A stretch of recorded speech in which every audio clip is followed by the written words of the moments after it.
One of the most successful billionaire hedge fund managers just came out and stated, I believe we're in something way worse than a recession. Now, he wasn't just blaming the Trump tariffs. He wasn't just saying that it was going to be a depression. He was saying there was going to be a major change in monetary policies from here on out. Why did he say that, and what makes him say that? Ray Dalio brings up a point that it's not about fear, it's about the fact that how bad we've been for so long with our money. That just because this little tariff issue is coming up and bringing it up, it just shows that we've been in a bad problem for a long time. We're going to discuss what he said. Also, we're going to talk about this new $150 trillion trust that we secretly have in America. Jim Rickards, another huge investor, also a CIA analyst and a Pentagon confidant, says that what the Chevron doctrine did when the Supreme Court took it up a few months ago changed to where we have $150 trillion fund sitting in America. They could pay off all our debts and make America truly great again. He said he supports the tariffs and he supports Trump going after this secret that hardly no one knows about. He said, but what the Supreme Court just did is they just opened it up with the Chevron doctrine. We're going to talk about what he said.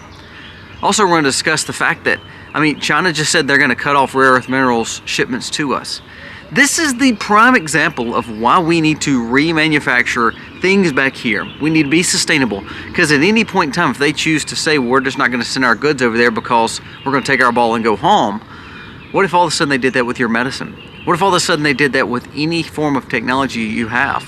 Are you ready to live back in the dark ages? I love Democrats and Rhino Republicans are saying, well, what if this phone costs you thousands of dollars now instead of just $1,000?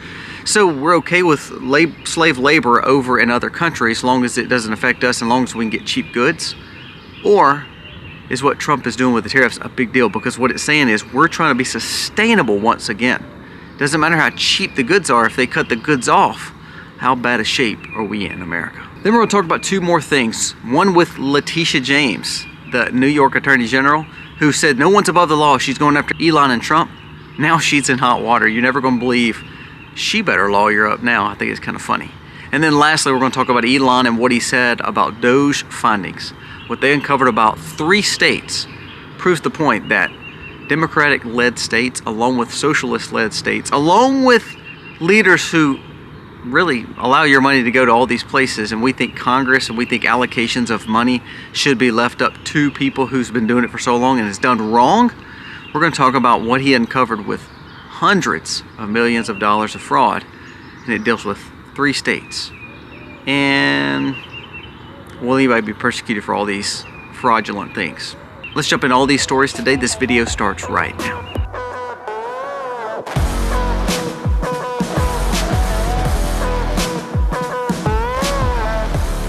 Hey guys, welcome to our channel. Thank you so very much for being here today. If you are new, please go down here, press subscribe, ring the bell. Give us a thumbs up or a thumbs down, that's okay, but let us know what you think about the content of today's video. It's a beautiful, beautiful day here on farm. And when we started listening to some of these stories are very encouraging because I think that there's chances where America really could come back. And then there's chances where it shows that some people are very pessimistic. I think what we've learned is that when we listen to all these stories, some people believe it's good, some people believe it's bad. One thing I've learned is no matter who's giving you the information, I think you should always seek wisdom and guidance. And when you start seeking wisdom and guidance, I think you're going to build your own hypothesis, and that's going to help you be more sustainable and help you be better for you and your family. There's things I learned from all these gentlemen that we're going to talk about today. And each one of them are saying different things. So again, why do we listen to all this, Colby? Because that helps us truly gain perspective and maybe a wiser outlook on what we could take from these individuals to say, well, it makes sense or doesn't make sense. First, let's talk about what Ray Dalio said. And Ray Dalio is one who tends to be a little bit more on the pessimist side, a little bit more of the realist.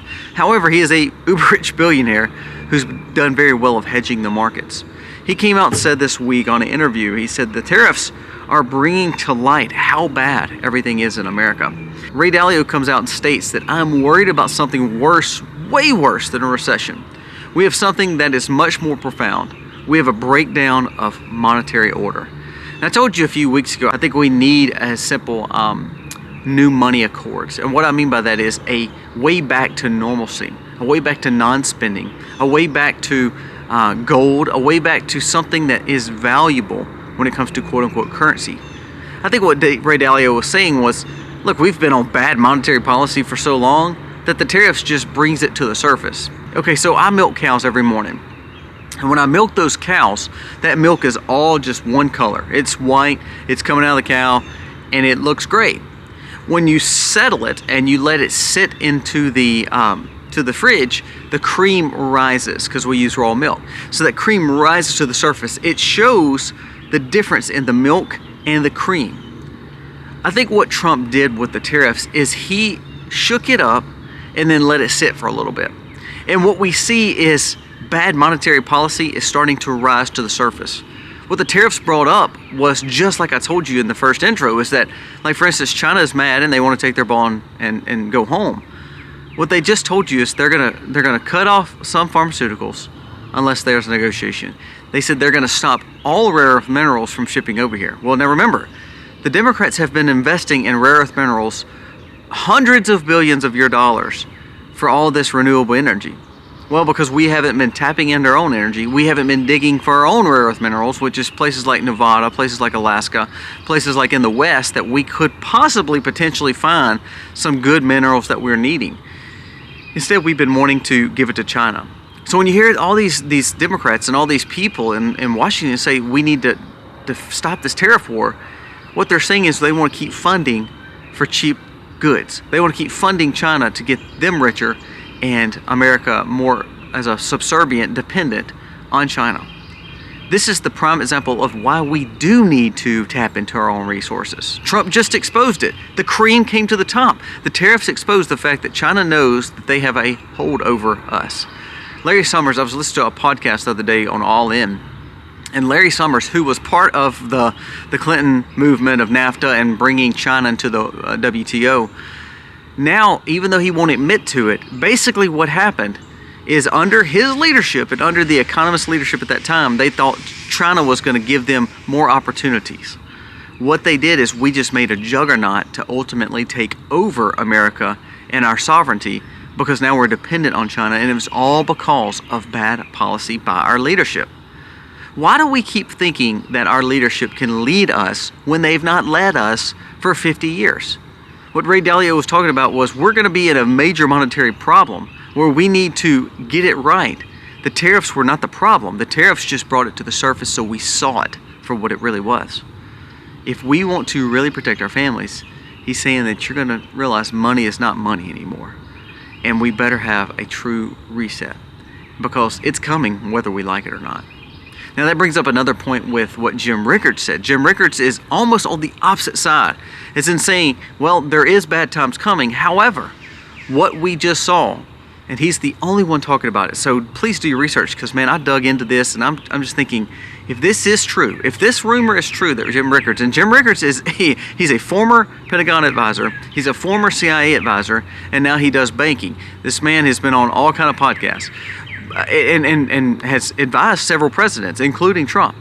He says, I think Trump should utilize what the Chevron doctrine did. The Chevron doctrine that was just ruled upon with the Supreme Court, and you can go back and read the case, it was a few months ago, we talked about it, opened up the chance of showing that we had a $150 trillion trust. Now, it didn't start off that way, but it says this was a trust that's been building for 160 some odd years, almost back into the Civil War era. He said, and what this was something that we couldn't touch because of the bureaucracy and red tape. It was almost like a sovereign fund set up for America. And what it did when they did this landmark ruling in the Supreme Court, he said it actually opened up and cut the red tape, where now we could utilize this trust fund to not only pay all of our debts, but to make sure that we're on complete sustainable outcomes again for America. Now, he said that he is pushing Trump to utilize this trust. This is a quote-unquote secret trust. I want to read a little bit of what he said, because I think it speaks volumes of, he calls it the American birthright.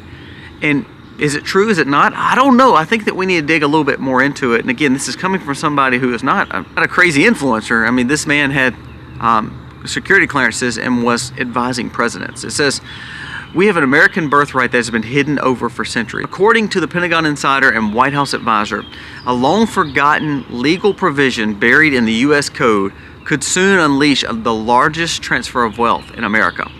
But only a small percentage of Americans will be able to benefit. Now, what he's saying is it could benefit the whole country. It's not like you're going to get money back from the government, but it could benefit us to get out of debt and put us back in sovereignty.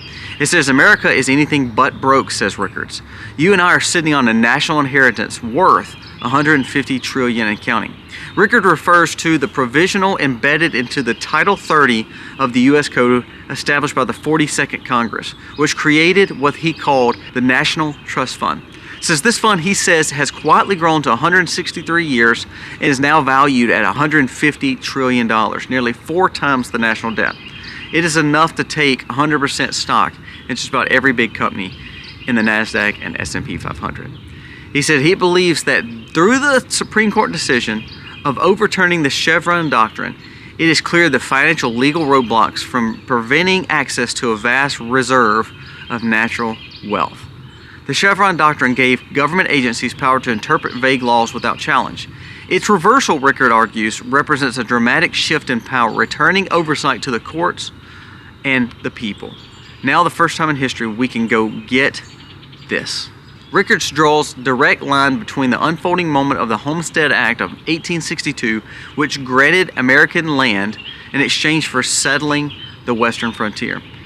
This is not about real estate, but despite giving away 10% of all the land in the United States, the government retained most valuable parts. Why now? Why are we just now discussing this? For decades, access to this wealth has been stalled by layers of regulation and red tape. Rickard says that's no longer the case.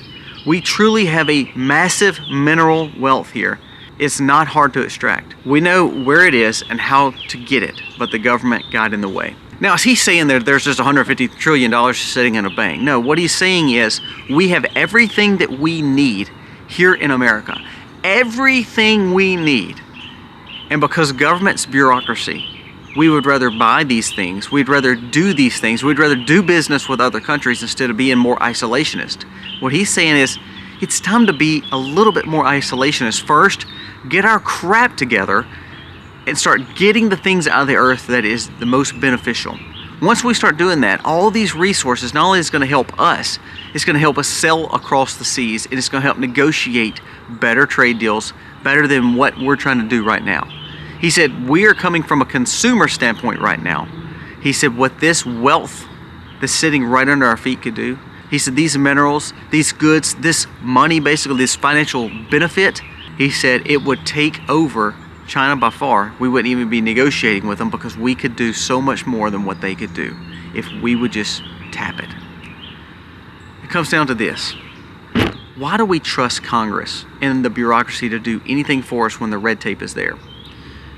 There was an interview done by Palantir, CTO, on Sean Ron yesterday, and what he said was, he said the problem is not that nuclear is bad. He said the problem is not that we don't have the technology. He said the problem is not that America cannot be on the precipice of everything good, way bigger and more an asset than what China is. Like this, he was talking about the shipbuilding. He was talking about the technology.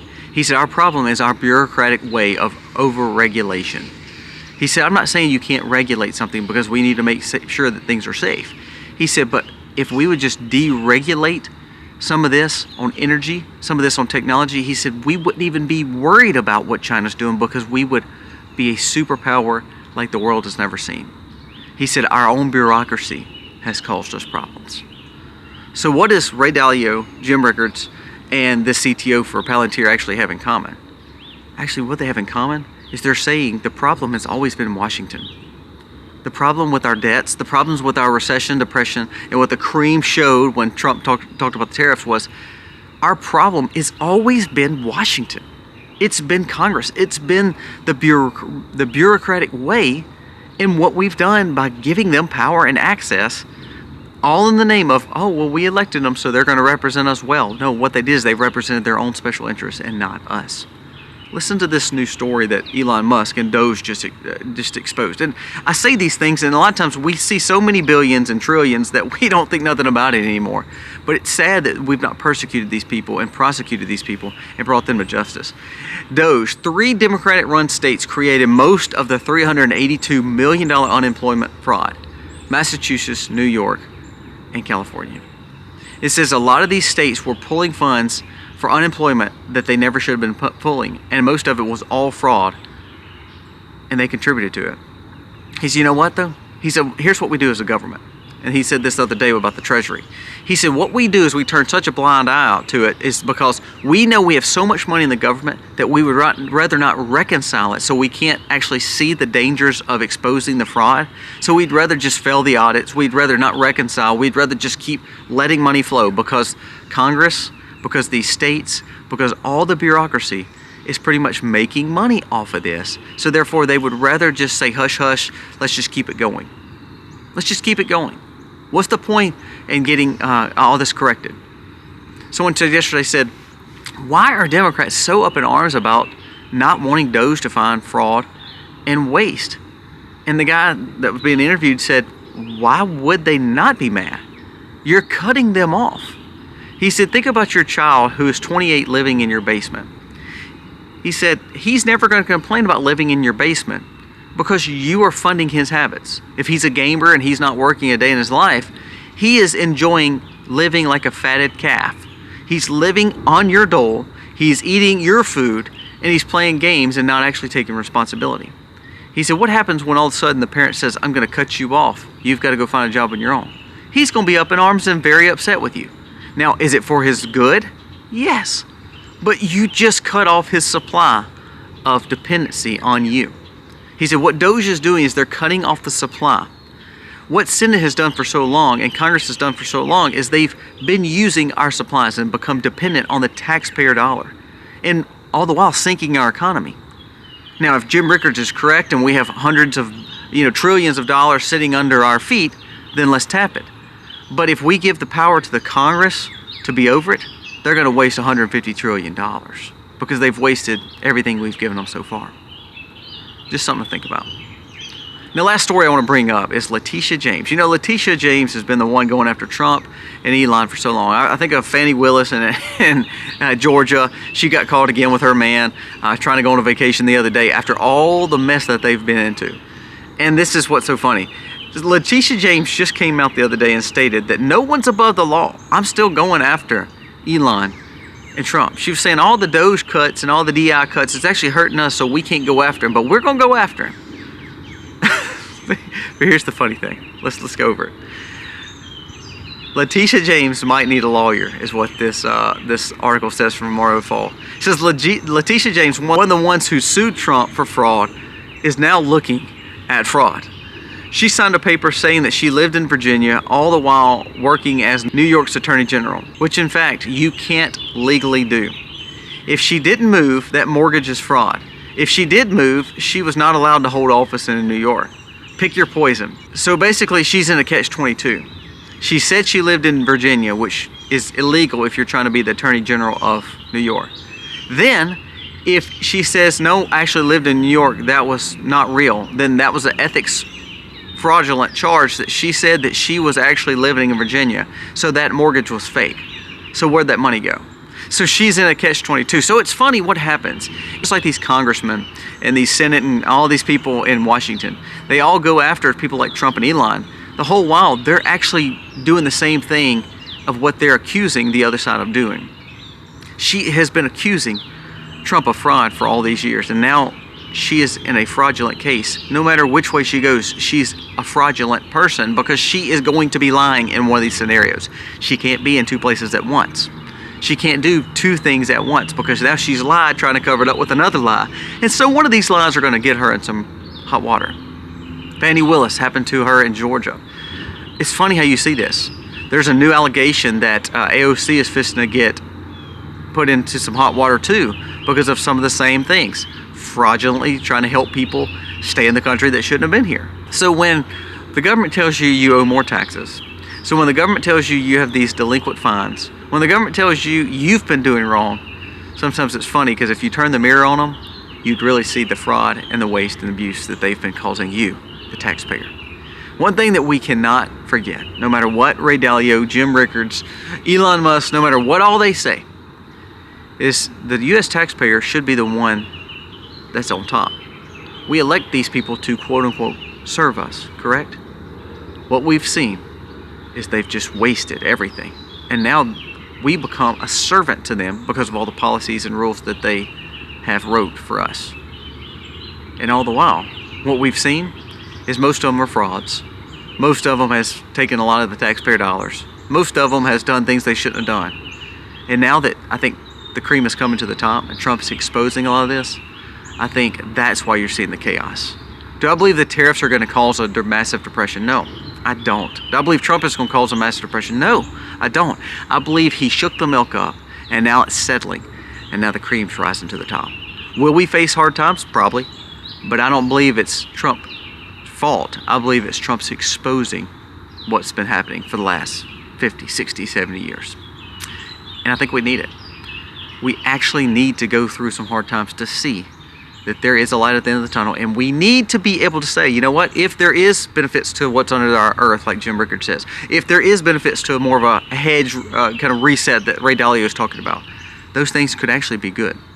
We may need a Bretton Woods again. You know, Bretton Woods was a big monetary policy change with the way we did currency, the way that the world looks at us. We may need a new Bretton Woods, our new Mar-a-Lago Accords, that says, you know what, we're trying to get back to sound money. And sound money means the cream's got to come to the top, and we got to see the waste, fraud, and abuse, and we've got to persecute it, and we've got to get better. Guys, let me know your thoughts on these stories. Is there $150 trillion we're sitting on in America? Then if so, then the bureaucrats need to get out of the way and let us actually tap it. Thank you for watching. God bless.